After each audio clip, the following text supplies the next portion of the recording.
你不想下乡可以，但竟然为了钱要把2个孩子送走，实在太恶毒了。这是短暂性脑缺血发作，需要立刻做心肺复苏。大家快散开，让空气流通一些。难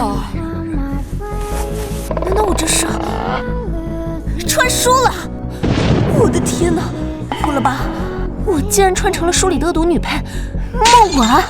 哎呀，你又在哪？而且1年后江家就平反了，我得趁现在好好抱住这条大腿。为什么不行？臭娘们儿，可让我逮到你了！今天不还钱，老子就让你知道什么后果！哎呀，老公，人家没有跟你耍花招，人家只是不想跟你离。孟婉在家吗？大妹子，咱不装糊涂行吗？昨儿不是说好？赶紧给我滚，不然我见你一次打你一次！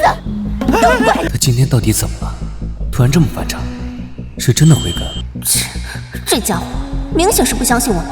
婉婉，这些都是你做的？对，大家都爱吃什么馅的，我就多做了几种，忍不了一点。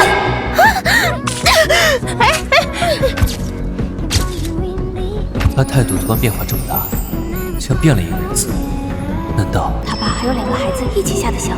不过1年后就平返回城了，还成了有名的作曲家。我一定要把他拿下！你们就得多表现，多帮家里干活，证明自己有用，不白吃粮食。命还挺大。乐乐，香香，老公，我们分头去找。你恐怕不知道吧？孟婉呢？